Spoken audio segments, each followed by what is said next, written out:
reading.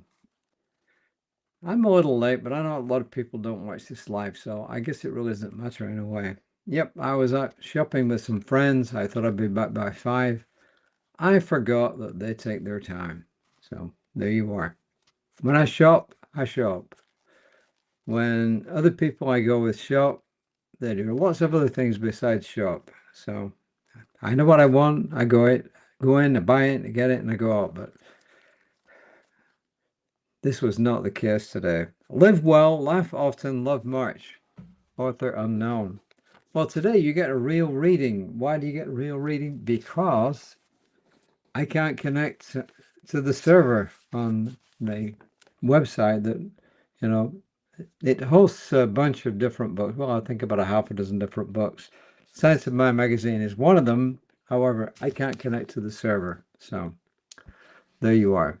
The first reading, her first quote is from Ben Okri. Who is Ben Okri? He's a Nigerian-born British novelist and author. And actually, he is now Sir Ben Okri. He was knighted in 2023. And he's won lots of different prizes. And he is right up there with people like Salman Rushdie and others. So, pretty famous guy. What did he say? He said, "Beware the stories you tell yourself, for the universe listens in." This is a really cool statement, right? Beware the stories you tell yourself, because the universe listens in. Remember, what you think and what you feel are your beliefs, and your beliefs will ultimately become your reality in some way, shape, or form. And the Ernest Holmes quote is from the Science of Mind textbook on page 160, and it says, "We should constantly vitalize our faith by the knowledge that the eternal is incarnated in us, that God goes forth anew into creation through each one of us, and that in such degree as we speak the truth, the Almighty has spoken." So there you are. And this is Jeffon Seely.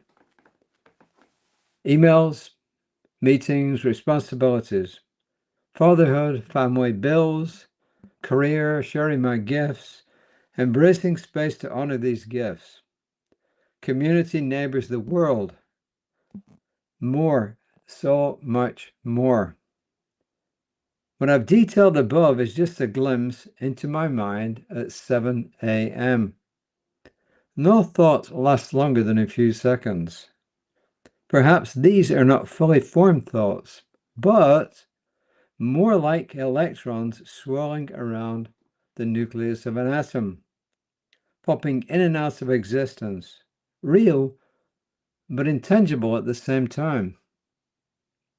Some weigh more than others, but the moment a new thought enters, the prior thought is like the river that I stepped into during a hike. That water that I walked in will never be in that same spot again, at least not in the same way.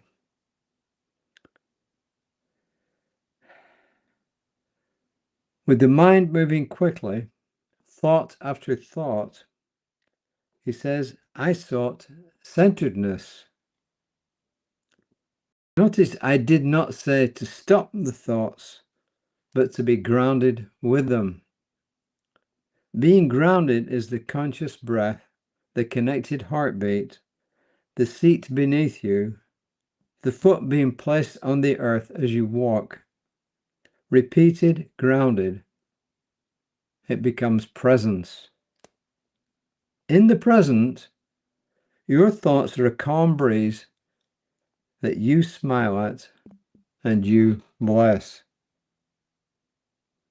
That becomes an act of grounding in itself. So he's speaking really here about mindfulness. Sometimes there's a gray area between what is mindfulness and, what is meditation.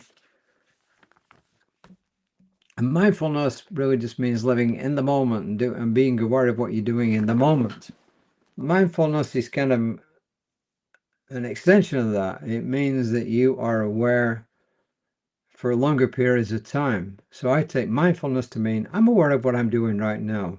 I'm aware that I'm looking at the camera. I'm speaking into this microphone. I have been reading this passage from the Science of Mind magazine, and I'm aware and I'm concentrating. So I'm being mindful of what I'm doing. When I clean my teeth, I go in the bathroom there and I'm aware that I'm cleaning my teeth. I concentrate on the brush hitting each tooth in turn. Or maybe more than one, depends how big the brush head is, right? Meditation is sitting for a longer period of time, but still in awareness, in mindfulness.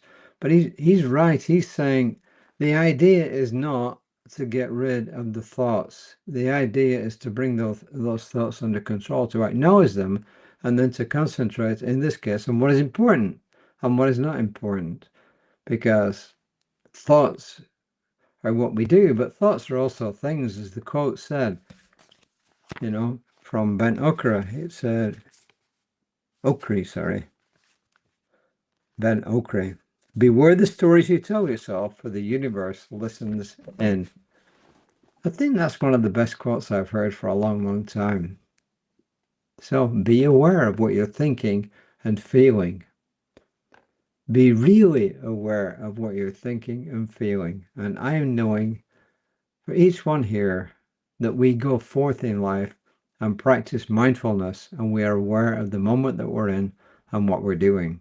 So until next time, I'm going to say namaste, with a reminder that my colleague Reverend Lisa will be here tomorrow, here, Creative Life Spiritual Center's Facebook page tomorrow at about 9:15 a.m.